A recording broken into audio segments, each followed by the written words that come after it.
Sveiki, mėlyjei, skanaus maisto gerbėjai. Šį kartą kalbėsim tokią temą. Noriu pakalbėti ir jūs supažindinti tokią temą, kokius mes valgom produktus, kokius perkam ir ką tai duoda tie produktai, ką gero duoda, iš ko jie padaryti. Labai trumpai yra pas mane štai keli produktai yra. Štai tokių prekių. Šitas prekes dažniausiai perka tie, kurie nori kažko saldaus, skanaus. Apie maistingumą nieko nenori žinoti ir neįdomu, svarbu, kad skanu, pigu, kad užkišti pilvą. Tai štai. Ir iš ko padaryti dažniausiai tokie produktai? Sausainiai, saldainiai, visokie šokolado tepiniai,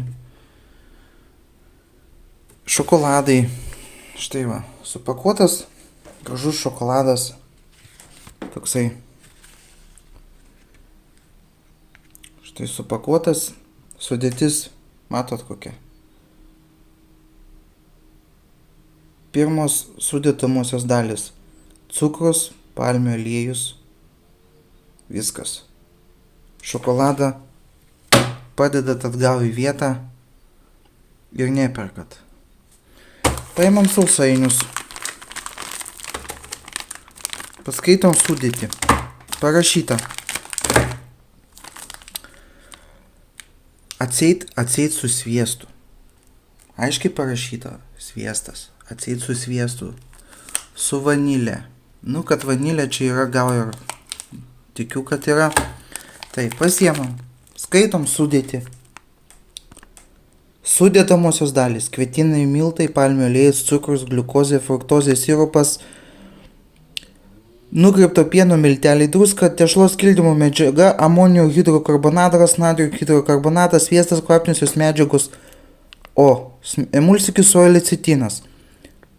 Taip sakant, to sviesto yra, kiek čia procentų to sviesto yra? 1%, gal 0,5%. Kodėl rašo sviesto, jeigu jo čia beveik nėra, to sviesto? Jeigu sviestas yra tik pačiam sudėties gale. Kodėl deda palmių aliejų į tokius visokius produktus? Jų yra parduotuvėse 90%. Palmių aliejus, šokoladas, palmių aliejus, sausainiai. Gerai, kad dar sultis nededa palmių aliejų, bet apie sultis truputį vėliau pasakysiu. Kas su šitom sultim yra negerai. Tai va. Žmonės žaloja save tokiais produktais, maitindamiesi žaloja. Atrodo, yra kalorijų, viskas gerai, bet maistingumo nėra. Kame esmė. Nėra maistingumo, nėra vitaminų, nėra mineralų. Palmių aliejaus, čia iš ko spaudžia palmių aliejų, kad tai naikina atogrąžų miškus, tai viena, bet čia rašoma, kad ir šitam produkte yra palmių aliejus taip pat. Čia palmių kažkokios riešutai, iš to spaudžiamas yra aliejus. Ir tai yra, taip pat rašoma, kad aliejus yra dar pilamas į biodegalus, kurios nori iki 20 metų uždrausti. Tai čia rašo akivaizdžiai, kad ir vėžį sukelia. Čia tai yra hidrinti riebalai, palmių aliejus yra kancerogenas, kaip sakant, jisai, kai yra pakaitimas aukštoj temperatūrai, ten virš 200 laipsnių, pasidaro kancerogenas. Ir kur garantija, kad tas aliejus buvo vieną kartą tik tai panaudotas? Kur garantija, kad jo nepanaudojo dar antrą kartą. Kur garantija, kad tai yra švarus produktas, netechninis kažkoks aliejus, neaišku, kur, kokiuose atogražų miškuose, kur dažniausiai šalis būna skurdžios ir gamyba neskiria daug pinigų, švarą, higieną. Visas tos mūsų aliejus, visas tos prekės yra gaminamas štai tokiam palmių aliejumi. Jo yra net skelbimuose, galima nusipirkti. Tai štai vietoj normalaus riebalo, pieno riebalų, sviesto, dedasi pigus palmių aliejus. Bet vis tiek šitie produktai dar ir kainuoja.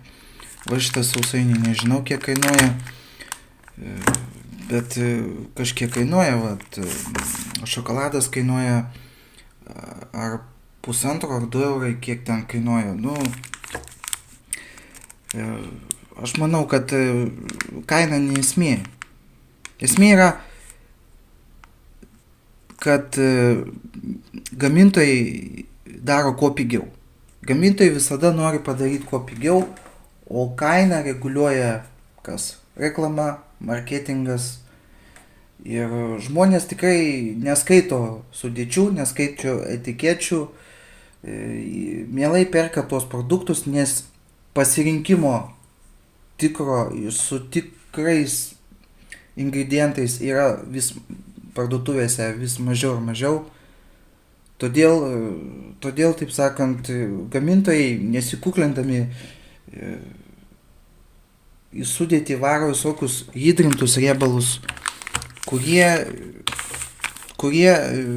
patenka į organizmą valgant ir lengvai apsinuodija žmogaus ląstelės, įsivysto toksinai, kaip skaičiau, mažina deguonies kiekį ląstelėse ir sukelia vėžį. Ilgainiui iš tokių produktų pilnai tikiu, kad galima kažkom susirgti kažkokią rimtą ligą. Negalima tokių produktų nei pirkti, nei vaikams duoti. Negalima tiesiog. Jau geriau duoti štai tokį produktą, visi žino, kas čia yra. Tai yra lašiniai, tai yra tikras produktas, su kuriuo taip pat galima įsikepti kiaušinienę. Tai yra riebalai, kurie derinasi su žmogaus žarnynu, su žmogaus sveikata. Iš kur atsirado tie palmių aliejai, palmių riebalai? Iš kur atsirado? Tai tiesiog mokslininkai galbūt sukūrė kažkokį tai pigų produktą, kaip atpiginti, kaip padidinti gamyklose maisto pramonės, kaip atpiginti prekę, nes jeigu atpigina prekę automatiškai, o parduoda už tą pačią prekę kaip ir paprastas riebalas, ir paskui kas darosi? Darosi tas, kad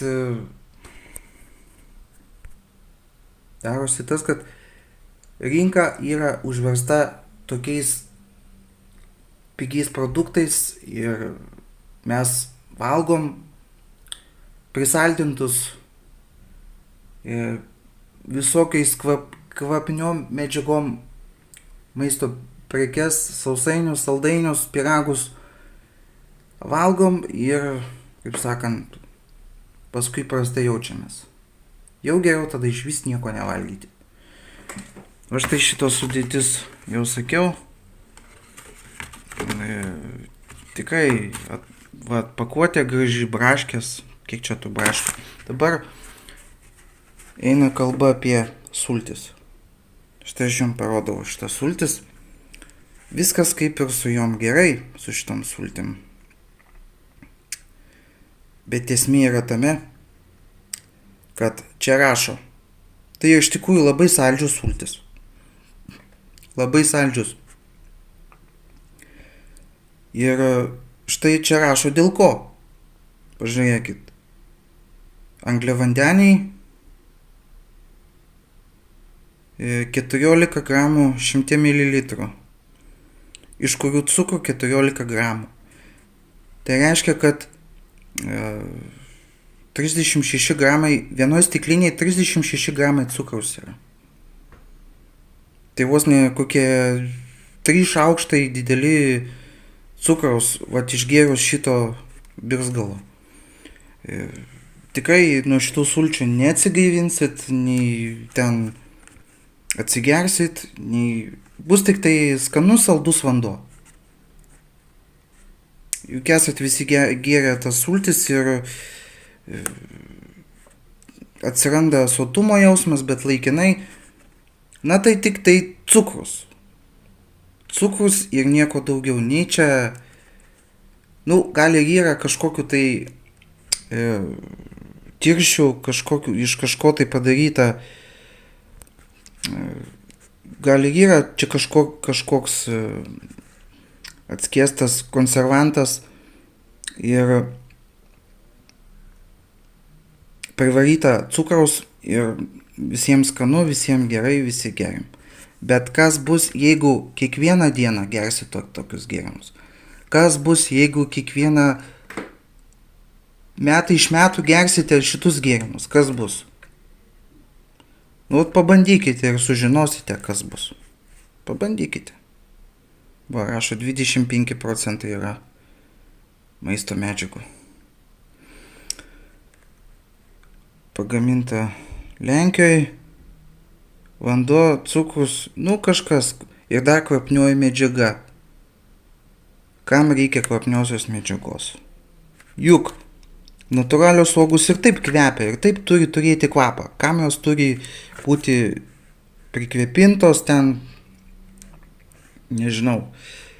Visur deda tai, visus produktus deda tai, kas mums būtų skanu. Nes kai mes išaugstame, suvalgyti galim beleką. Ir tai yra biznis. Maisto pramonė yra biznis, padaryti produktą kuo pigesnį ir kuo skanesnį. Nes mes visą laiką norim saldžiai valgyti, bet nuo saldumo galime atprasti. Jeigu nevartosite šitų produktų, paprasčiausiai atprasite nuo saldumo ir valgysite daug sveikesnį maistą, kad ir tokį maistą valgysite. Į šitą maistą nieko gamintojai negali pridėti. Nebent nieko iš šitą maistą nebus, nieko iš šitą maistą, čia yra lašiniai, paprasčiausiai. Tikrai rekomenduočiau valgyti lašinius, nevalgyti sasyskų, nevalgyti dešrelių, nevalgyti kažkokios daktariškos dešros. Ten yra kažkoks tai muilas ir panašiai. Kaip muilas kažkoks tai ten, neaišku iš ko ta dešra padaryta, o čia bet jau yra natūralus produktas. Lašiniai, kurie yra natūrali mėsa. Tik tai, kad rūkyta. Jeigu nepirksim mes tokio šlamšto, jeigu nepirksim, nevalgysim. Jeigu pirksim, rinksimės tik tai pačius sveikiausius. Jeigu skaitysim sudėtį ir žinosim, ką reikia valgyti, gamintojai tikrai negamins maisto produktų su pigiais paprastais ingredientais. Negamins. Nes jų paprasčiausiai nieks nepirks. O pasirinkimo kol kas tikrai yra. Galima kažką ir įsikepti. Bet nepirkit tokių gatavų produktų vaikam. Nes tikrai čia tik tai yra kenkimas sveikatai, aš prieš esu. Skaityti reikia sudėti taip pat. Nes to sviesto čia yra tik tai labai labai mažai. Iš vis beveik jo ten nėra. Sviestas, kaip žinoma, pakelis ten 2 eurus kainuoja. Eurą kainuoja, 1,5 euro ten pakelis kainuoja. Ir žmonės daugiausia perka sviesto pakaitalus visokius, ten tipius riebalų mišinius, arba perka margariną, kuris gaminamas iš aliejaus, taipogi ten iš aliejaus grynas hidrintas riebalas. Negalima valgyti jokių margarinų. Tai yra kenkimas, cholesterolis, kenkimas kraujagyslėm, negalima valgyti. Kenkimas savo tiesiog. Jeigu norite nesirgti, pirmiausia, turite nevalgyti šitų dalykų, o valgyti natūralius dalykus, nes su tokiais dalykais nuodėt save, nuodėt organizmą. Aišku, ten vieną kartą ar kitą kartą ten į mėnesį pavalgę gal ir nieko nesitiks. Bet nereikia visą laiką eiti į parduotuvę ir skaičiuoti centus ir skaičiuoti ten kainą, kad nusipirkti kuo pigiau. Pirmiausia, reikia skaityti sudėtį. Štai, ką norėjau šiam kartui pasakyti. Skanaus ir maistingo gyvenimo.